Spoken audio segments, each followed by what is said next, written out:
Hello guys, welcome back to my channel. It's Sigma Choumuli. মা বাড়িতে নিয়ে একটু মাংস খেতে ইচ্ছে হলো, তাই প্রেশার কুকারটা নামিয়ে গরম করে একটু পেঁয়াজ দিয়ে দিলাম তেল দিয়ে। পেঁয়াজটা একটু ভাজা ভাজা মতো হয়ে আসতে একটু লবণ দিয়ে দিলাম। লবণটা দিয়ে পেঁয়াজটা নরম হয়ে যেতে ভাজার মতো হয়ে আসতে এবার এর মধ্যে দিয়ে দিলাম একটু আদা রসুনের পেস্ট। আদা রসুন পেস্ট করিনি, চুড়ে দিয়ে দিয়েছি। আদা রসুনের কাঁচা গন্ধটা চলে যেতে এবার এর মধ্যে একটু দিয়ে দিলাম কাঁচা লঙ্কা, টমেটোর কাঁচা গন্ধটা চলে যেতে এর মধ্যে এবারে দিয়ে দিলাম একটু হলুদ আর লাল মির্চি কালারের জন্য একটু দিয়ে দিলাম, মা দেয় তাই দিয়ে দিলাম।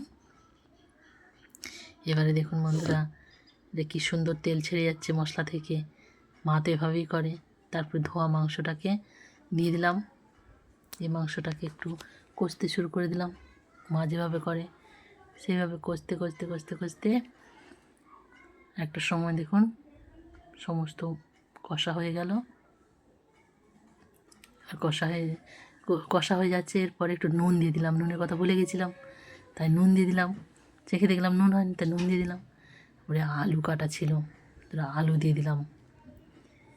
আলুটা দিয়ে কষতে কষতে কষতে কষতে কষা হয়ে যাওয়ার পরে একটু কেটে দেখলাম যেটা হয়েছে কি না। আলুটা সেদ্ধও হয়ে গেল।